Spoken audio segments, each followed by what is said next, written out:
जहाँ तक सोच का ताल्लुक है जी, हमें इस्टेब्लिशमेंट से बात करनी चाहिए। हम इस्टेब्लिशमेंट के करीब जाएं, उनसे विंडो खोलें।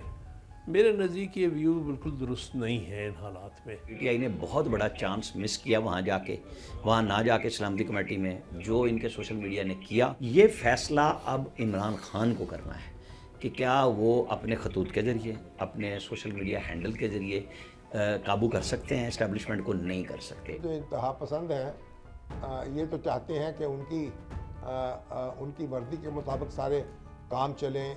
इनके पास वीटो तो नहीं है ना। उन्होंने क्या हासिल कर लिया? या तो हुकूमत को मजबूर कर देते कि वो खान साहब को रहा करती।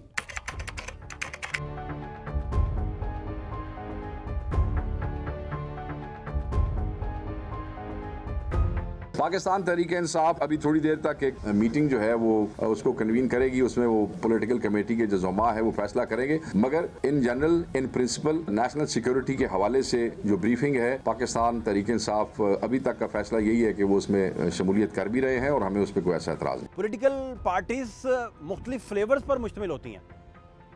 उनमें कुछ ऐसे लोग भी होते हैं जो बड़े नज़रियाती होते हैं, हार्डकोर टाइप, और कुछ ज़रा गुंजाइश देते हैं बात करने की, बात समझने की। तो ये मामला भी देखा जाना चाहिए। शायद तहरीक इंसाफ का या तहरीक तहफ़्ज़ुज़ आईन पाकिस्तान का कौन सा ग्रुप इस वक्त हावी है?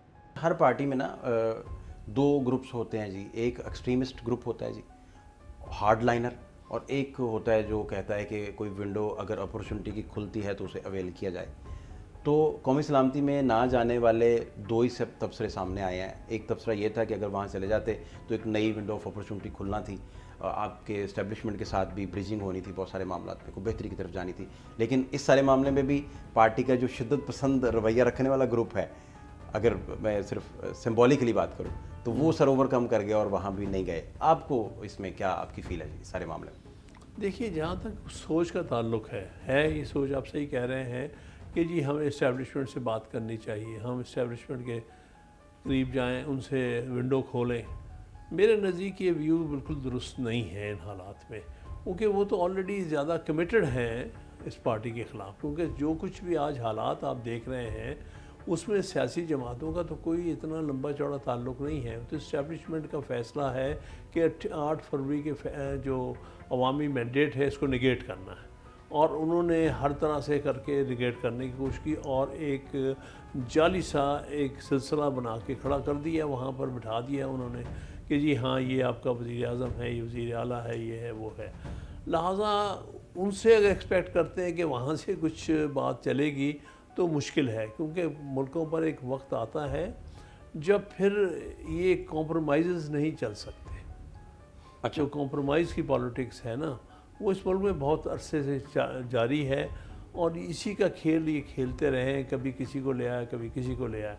अब मामला एक ना एक दिन एक तरफ लगना है, क्योंकि या तो इस मुल्क में अवाम की या अवामी वोट की अहमियत होगी, या फिर ऐसे ही चलेगा जबर का निज़ाम जो कि अभी चल रहा है। पार्लिमानी कमेटी में कंसेंसस से ये फैसला हुआ था। मेरा तो वहाँ भी ये था कि हमें इसमें हिस्सा नहीं लेना चाहिए। जब तक खान साहब की इनपुट ना हो, खान साहब को इत्तेमाद में नहीं लिया जाए और खान साहब से रहनुमाई नहीं ली जाए, तो उस वक्त तक हमें इसमें नहीं। लेकिन अक्सरियत की राय ये थी कि हमें वहाँ जाके हमें सुनना चाहिए और अपनी बात जो है वहाँ पर कहना चाहिए। पार्टीज़ में ना किसी भी पार्टी में दो ग्रुप हमेशा होते हैं। एक होता है इंतहा पसंद ग्रुप, और एक होता है जो कहता है कि अपॉर्चुनिटी की कोई विंडो अगर मिलती है तो उसको अवेल करें। इस मामले में भी 14 लोग जो थे वो पहले उन्होंने कहा कि चले जाते हैं, बाद में आहिस्ता आहिस्ता सूरत हाल दूसरी तरफ चले गई, और जो हार्ड लाइनर ग्रुप है शायद वो ओवरकम आ गया। तो इससे अपॉर्चुनिटी की जो विंडो खुली थी, आप समझते हैं वो बंद हो गई, या वो इसी तरह ही चलता रहता है और वो बैकडोर मुज़ाकरात और चीज़ें और इस्टेब्लिशमेंट के साथ मामला भी चलते रहते हैं पार्टीज़ के? देखें, आज जब हम बात कर रहे हैं जी, इस वक्त तो कोई अपॉर्चुनिटी अवेलेबल नहीं है। पीटीआई ने बहुत बड़ा चांस मिस किया वहाँ ना जाके सलामती कमेटी में जो इनके सोशल मीडिया ने किया। और कल भी रिपोर्ट आई थी कि जो JIT IG इस्लामाबाद की सरबराही में काम कर रही है वो अपने फाइनल मरहले में जा रही है। उसके बाद तो हो सकता है ईद से पहले कुछ बड़ी अरेस्ट ही हो जाएँ या ईद के फ़ौरन बाद हो जाएँ।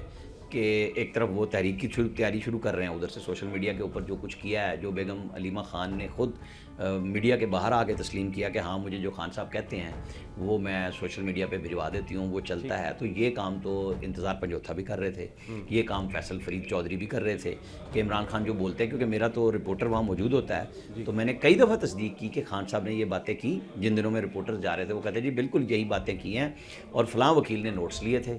फिर नोट्स पे पाबंदी हुई तो इन्होंने, क्योंकि बहरहाल अदालत में जर्नलिस्टों का तो ये है कि आप अदालती कार्रवाई को रिपोर्ट करेंगे, फिर उनके ऊपर भी प्रेशर आता है कि जी आप तो सियासत को कवर करने आए हुए हैं, तो वो वकीलों के ज़िम्मे लगा के बाहर जाके आप गुफ्तगू करें। ये फ़ैसला अब इमरान खान को करना है कि क्या वो अपने खतूत के ज़रिए, अपने सोशल मीडिया हैंडल के ज़रिए काबू कर सकते हैं इस्टेब्लिशमेंट को। नहीं कर सकते। अब भी उन्होंने उनका साथ दिया जो पार्टी के ऊपर सोशल मीडिया हावी है, जिन्होंने ये प्रेशर डाला। आपको पता है, मैं नाम किसी का नहीं लेता, सब ने कहा कि ये माइनस इमरान खान हो गया। वो 14 रुकनी नोटिफिकेशन लगा के पीटीआई के हर लवर ने उसके साथ किया कि ये माइनस इमरान खान हुआ है, और इमरान खान ने उसकी तायद कर दी। तो सोशल मीडिया तो टोटल उनकी मर्ज़ी के मुताबिक चल रहा है ना। जब हर दफ़ा वो तायद कर देते हैं कि हाँ ये मेरा ट्वीट है, ये मेरी पार्टी के लोगों ने ठीक किया है कि इनको नहीं जाना चाहिए था मेरी इजाज़त के बगैर, तो अब अगर पार्टी कोई भी काम खुद नहीं कर सकती तो बाकी अपोजिशन जमातें कैसे साथ बैठे। मेरी तो सजेशंस यही थी कि आप असम्बली के इजलास में सारा कुछ ब्रीफिंग कर दे, बजाय इसके कि आप कमेटी में कर लें। लेकिन शिरकत न करने का फैसला ये भी पार्टी का फैसला था, और एक असूली मौके पर कि इतने बड़े लीडर को आप बाहर न रखें। हर पार्टी में दो तरह के ग्रुप सर होते हैं लाजमी। कुछ एक्सट्रीमिस्ट होते हैं जो इंतहा पसंदाना ग्रुप होते हैं, कुछ ज़रा कहते हैं कि कोई अपॉर्चुनिटी अगर बनती है, विंडो की कोई खुलती है कोई विंडो, तो उस खिड़की को खोला जाए। लेकिन कौमी सलामती कमेटी वाले मामले में भी जो तहरीक इंसाफ का हार्ड कोर ग्रुप था या तहरीक तफज़े आईन पाकिस्तान के हार्ड कोर लोग थे, वो बाजी ले गए और वो विंडो फिर से ना खुल सकी जो अपॉर्चुनिटी की विंडो सर खुलनी थी। इस पे सर क्या टेक है?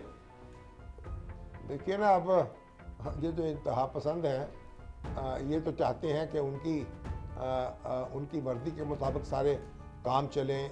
इनके पास वीटो तो नहीं है ना। उन्होंने क्या हासिल कर लिया?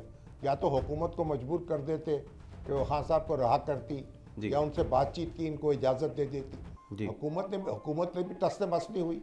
उसने कहा चलिए अली अमीन गंडापुर पर भी गुजारा कर लिया जाएगा, क्योंकि वो तो आएंगे, तो इस तरह तहरीक इंसाफ जो है उसकी नुमाइंदगी भी हो जाएगी।